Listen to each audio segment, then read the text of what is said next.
নমস্কাৰ, মই অনিৰ্বাণ পাঠক। প্ৰধানমন্ত্ৰী নৰেন্দ্ৰ মোদী দিল্লীত যিমানেই ক্ষমতাশালী হ'বলৈ আৰম্ভ কৰিলে সিমানেই আদানীৰ সপোনেও পাখি মেলিবলৈ ল'লে।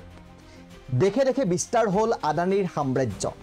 প্ৰধানমন্ত্ৰী নৰেন্দ্ৰ মোদীৰ বিদেশ ভ্ৰমণ আৰু বিদেশত আদানীৰ সাম্ৰাজ্য বিস্তাৰৰ কাহিনীৰে দ্য আদানী এম্পায়াৰ। তৃতীয় খণ্ডত লৈ আহিছোঁ আদানীৰ সাম্ৰাজ্য বিস্তাৰৰ সবিশেষ।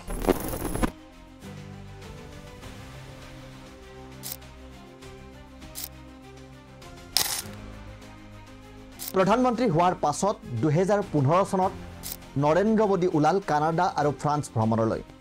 লগত গৌতম আদানী, বিমানো আদানীৰ। এইলৈ অনেক সমালোচনা হ'ল, কিন্তু দেশত তেতিয়াও মোদীৰ ধূলিৰ ধুমুহাৰ মায়াজাল আঁতৰা নাই। পেৰিছৰ জলবায়ু সন্মিলনত প্ৰধানমন্ত্ৰী মোদীয়ে ঘোষণা কৰিলে যে ভাৰতে 175 গিগাৱাটৰ এটা পুনৰ নৱীকৰণযোগ্য প্ৰকল্প 2022 চনৰ ভিতৰত স্থাপন কৰিব। লগতে কয়লাৰ ওপৰত কৰ আৰোপ কৰিব। মোদী উভতি অহাৰ পাছত দৰ দামৰ আধাৰত কয়লা বিক্ৰীৰ কাম আৰম্ভ হ'ল।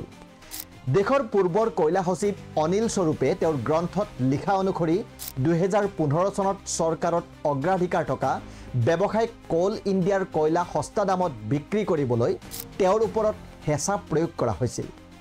স্বৰূপে তেনে কাম কৰিবলৈ অস্বীকাৰ কৰাত তেওঁক মোদীৰ সচিবে মতাই নিছিল আৰু কোৱা ধৰণে কয়লা বিক্ৰী কৰিব দিবলৈ নিৰ্দেশ দিছিল। কিন্তু অনিল স্বৰূপে সেয়া মানি ল'বলৈ অস্বীকাৰ কৰিলে।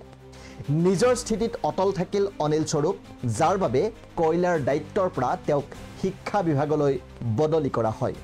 এই ঘটনাৰ কেইদিনমান পাছতেই মোদী কেবিনেটে ৰেহাই মূল্যত কয়লা ব্যক্তিগত ক্ৰেতাক বিক্ৰী কৰিবলৈ অনুমোদন জনায়। সন্দেহ নাই যে এই কয়লাৰ আটাইতকৈ ডাঙৰ ক্ৰেতা হৈ পৰিল গৌতম আদানী। 1/3 অৰ্থাৎ 10 মিলিয়ন টন কয়লা অকলেই ক্ৰয় কৰিলে গৌতম আদানীয়ে। চৰকাৰে এই ঘটনাক যুগান্তকাৰী আখ্যা দি ক'লে যে কয়লা বিক্ৰীৰ সিদ্ধান্তৰ ফলত বিদ্যুৎ গ্ৰাহকে কম দামত বিজুলী লাভ কৰিবলৈ সক্ষম হ'ব। মোদী চৰকাৰৰ এই এটা মাত্ৰ সিদ্ধান্তই আদানীৰ বাবে দেশৰ সৰ্ববৃহৎ তাপবিদ্যুৎ উৎপাদক হোৱাৰ পথ মুকলি কৰি দিলে। তাৰ প্ৰতিফলন দেখা গ'ল 2015 চনত। 2015 চনৰ জুন মাহত বাংলাদেশ ভ্ৰমণলৈ যায় নৰেন্দ্ৰ মোদী। সেয়া আছিল প্ৰধানমন্ত্ৰী হিচাপে মোদীৰ প্ৰথমটো বাংলাদেশ ভ্ৰমণ। মোদীয়ে বাংলাদেশক প্ৰতিশ্ৰুতি দিয়ে যে দেশখনৰ বিদ্যুৎ ঘাটি পূৰণ কৰিবলৈ ভাৰতে সহায় কৰিব। মোদীৰ বাংলাদেশ ভ্ৰমণৰ 2 মাহ পাছতেই বাংলাদেশৰ পাৱাৰ ডেভেলপমেণ্ট বৰ্ডৰ সৈতে আদানী গ্ৰুপৰ এক চুক্তি স্বাক্ষৰ হয়। ঠিক হ'ল যে ঝাৰখণ্ডৰ গোড্ডা অঞ্চলত থকা 1600 ৱাটৰ এটা কয়লা চালিত বিদ্যুৎ প্ৰকল্পৰ পৰা বাংলাদেশক বিদ্যুৎ যোগান ধৰা হ'ব। এই চুক্তি কাৰ্যকৰী কৰিবৰ বাবে আন এখন চুক্তি স্বাক্ষৰ হয় 2017 চনত। সেইবাৰ বাংলাদেশৰ প্ৰধানমন্ত্ৰী শ্বেখ হাছিনা আহিছিল ভাৰত ভ্ৰমণলৈ। কিন্তু এই চুক্তিক লৈ বাংলাদেশৰ বিৰোধী দলসমূহে প্ৰবল আপত্তি কৰে। অভিযোগ উঠে যে মোদীৰ হেঁচাতেই চুক্তি স্বাক্ষৰ কৰিবলৈ বাধ্য হৈছে শ্বেখ হাছিনা, কিয়নো চুক্তিৰ ফলত বাংলাদেশতকৈ আদানীয়ে বেছি লাভান্বিত হোৱা দেখা গৈছিল। সেই সময়ত এই বুলিও অভিযোগ উঠিছিল যে বাংলাদেশৰ বিদ্যুৎ ক্ৰয়ৰ গড় দামতকৈ 5 গুণ অধিক দৰত আদানীৰ পৰা বিদ্যুৎ ক্ৰয় কৰিবলৈ লোৱা হৈছে। বাংলাদেশৰ সকলো বিৰোধী দলে এই চুক্তিক ৰাষ্ট্ৰীয় স্বাৰ্থ বিৰোধী বুলি আখ্যা দিলে। কিন্তু তাৰ পাছতো বাহাল থাকিল আদানী শ্বেখ হাছিনাৰ চুক্তি। বাংলাদেশৰ বিদ্যুৎ ক্ৰয়ৰ চুক্তি স্বাক্ষৰ হোৱাৰ 15 মাহ পাছত অৰ্থাৎ 2019 চনৰ ফেব্ৰুৱাৰী মাহত গোড্ডা প্ৰকল্পক বিশেষ অৰ্থনৈতিক প্ৰকল্প হিচাপে ঘোষণা কৰা হয়, যাতে অধিক কৰ ৰেহাই পায়। পুনৰ নৱীকৰণ শক্তিৰ বাবে বৈশ্বিক চাপৰ সন্মুখীন হৈ বাংলাদেশে বহু কয়লাভিত্তিক প্ৰকল্পৰ সৈতে হোৱা চুক্তি বাতিল কৰিবলগীয়া হয়, কিন্তু অক্ষত থাকে গোড্ডা প্ৰকল্পৰ চুক্তি। 2017 চনত মালয়েছিয়াৰ প্ৰধানমন্ত্ৰী নাজিম তুন ৰাজাক আহে ভাৰত ভ্ৰমণলৈ। নতুন দিল্লীত প্ৰধানমন্ত্ৰী নৰেন্দ্ৰ মোদীৰে হোৱা আলোচনাত দুয়োখন দেশৰ মাজত ব্যৱসায়িক সম্পৰ্কৰ বিকাশৰ বিষয়ে আলোচনা হয়। তাৰ এমাহ পাছত মালয়েছিয়াৰ সৈতে আদানী গ্ৰুপৰ এক চুক্তি স্বাক্ষৰ হয়। এই চুক্তিত আদানী গ্ৰুপক কেৰী আইলেণ্ডত মেগা কণ্টেইনাৰ পোৰ্ট নিৰ্মাণৰ দায়িত্ব দিয়া হয়। 2018 চনত প্ৰধানমন্ত্ৰী মোদীয়ে ভ্ৰমণ কৰে ছিংগাপুৰ।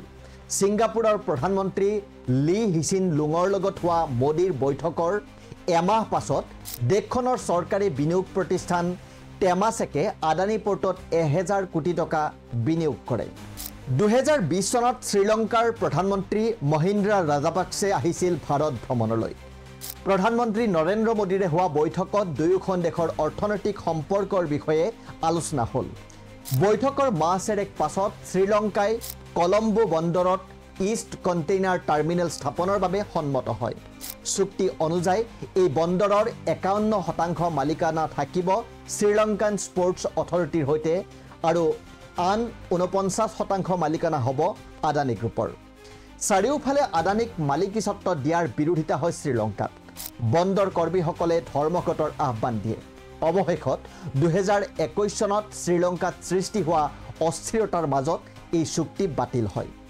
শ্ৰীলংকাৰ ইলেক্ট্ৰিচিটি বোৰ্ডৰ সদস্য এজনে সংসদীয় সমিতিৰ আগত প্ৰকাশ কৰে যে 2021 চনৰ নৱেম্বৰ মাহত ৰাষ্ট্ৰপতি গোটাবায়া ৰাজাপাকছে তেওঁক এটা বায়ুচলিত শক্তি প্ৰকল্প আদানীক হস্তান্তৰ কৰিবলৈ হেঁচা দিছিল এই ঘটনা ঘটিছিল গ্লাছগোত শ্ৰীলংকাৰ ৰাষ্ট্ৰপতি আৰু ভাৰতৰ প্ৰধানমন্ত্ৰীৰ সাক্ষাতৰ দুদিন পাছত 2023 চনৰ অক্টোবৰ মাহত দিল্লী ভ্ৰমণ কৰে তানজানিয়াৰ ৰাষ্ট্ৰপতি সামিহা সুলুহুৱে তাৰ 8 মাহ পাছত 2024 চনৰ মে মাহত 30 বছৰৰ বাবে ডৰ এছ সালেম বন্দৰৰ কণ্টেইনাৰ টাৰ্মিনেল পৰিচালনাৰ চুক্তি স্বাক্ষৰ হয় আদানী গ্ৰুপৰ হৈতে লগতে আবুধাবিৰ এডি পোৰ্টৰ 95% অংশীদাৰিত্বৰ বিনিময়ত টাৰ্মিনেল সাৰ্ভিস প্ৰদানৰ আন এক চুক্তি স্বাক্ষৰ কৰে আদানী গ্ৰুপে 2024 চনৰ জুলাই আগষ্ট মাহত ভিয়েটনামৰ প্ৰধানমন্ত্ৰী ফাম মিন সিনে দিল্লী ভ্ৰমণ কৰে এই ভ্ৰমণতে তেওঁৰ সাক্ষাৎ হয় গৌতম আদানীৰ হৈতেও তাৰ পাছতেই ভিয়েটনামৰ দুটা বন্দৰত বিনিয়োগৰ চুক্তি স্বাক্ষৰ হয় আদানী গ্ৰুপৰ হৈতে তাতকৈ ডাঙৰ ব্যৱসায় আদানীৰ বাবে ৰৈ আছিল ইজৰাইলত নৰেন্দ্ৰ মোদীয়ে প্ৰধানমন্ত্ৰীৰ দায়িত্ব লোৱাৰ পাছত 2017 চনৰ জুলাই মাহত ভ্ৰমণ কৰে ইজৰাইল 2018 চনৰ জানুৱাৰীত দিল্লীলৈ আহে ইজৰাইলৰ প্ৰধানমন্ত্ৰী বেঞ্জামিন নেতানেহু ডিসেম্বৰ মাহত আদানী গ্ৰুপে তেলেংগানাত এৰিয়েল মিলিটাৰী ড্ৰোন নিৰ্মাণৰ এটা কাৰখানা মুকলি কৰে এই প্ৰকল্পত আদানীৰ সহযোগী আছিল ইজৰাইলী ফাৰ্ম এলবিট সিস্টেম 2022 চনত ইজৰাইলৰ হাইফা পোৰ্ট অধিগ্ৰহণ কৰে আদানী গ্ৰুপে এইদৰে ইজৰাইলৰ হৈতে বন্ধুত্বৰ মাজেৰে সামৰিক নিৰ্মাণ খণ্ডটো প্ৰৱেশ কৰে আদানী গ্ৰুপে ভাৰতৰ গোৱালিয়ৰত আদানী গ্ৰুপে ইজৰাইলৰ ৱেপন ইণ্ডাষ্ট্ৰীৰ হৈতে যৌথ অংশীদাৰিত্বত স্থাপন কৰিছে পিএলআৰ য'ত আদানীৰ অংশীদাৰিত্ব আছে 51% এই পিএলআৰত নিৰ্মাণ হ'ব লাইট মেচিন গান স্নাইপাৰৰ দৰে অস্ত্ৰ-শস্ত্ৰ 2024 চনৰ ছেপ্টেম্বৰ মাহত আদানী গ্ৰুপে ইজৰাইলৰ আন এটা গ্ৰুপ টাৱাৰ সেমিকণ্ডাক্টৰৰ হৈতে চুক্তি স্বাক্ষৰ কৰিছে দুয়োটা গ্ৰুপৰ প্ৰচেষ্টাত মহাৰাষ্ট্ৰত স্থাপন হ'ব সেমিকণ্ডাক্টৰ উদ্যোগ এইদৰে নৰেন্দ্ৰ মোদী প্ৰধানমন্ত্ৰী হোৱাৰ পাছত তেওঁ যি দেশলৈ গৈছে বা আন যি দেশৰ মুৰব্বী ভাৰতলৈ আহিছে তালৈকে বিস্তৃত হৈছে আদানীৰ সাম্ৰাজ্য এক কথাত যেন মোদীৰ বিদেশ যাত্ৰাৰ লগে লগে আদানীৰ সাম্ৰাজ্য বিস্তাৰৰ সপোনেও পাখি মেলিছে 2023 চনৰ ডিসেম্বৰ মাহত নতুন দিল্লীৰ হায়দৰাবাদ ভৱনত প্ৰধানমন্ত্ৰী নৰেন্দ্ৰ মোদী আৰু কেনিয়াৰ ৰাষ্ট্ৰপতি উইলিয়াম ৰুটোৰ মাজত বিশেষ বৈঠক অনুষ্ঠিত হয় বিলাসবহুল সেই আয়োজনত দুয়োখন দেশৰ শীৰ্ষ কূটনৈতিক বিষয়াসকল উপস্থিত আছিল লগত অপ্ৰত্যাশিতভাৱে উপস্থিত আছিল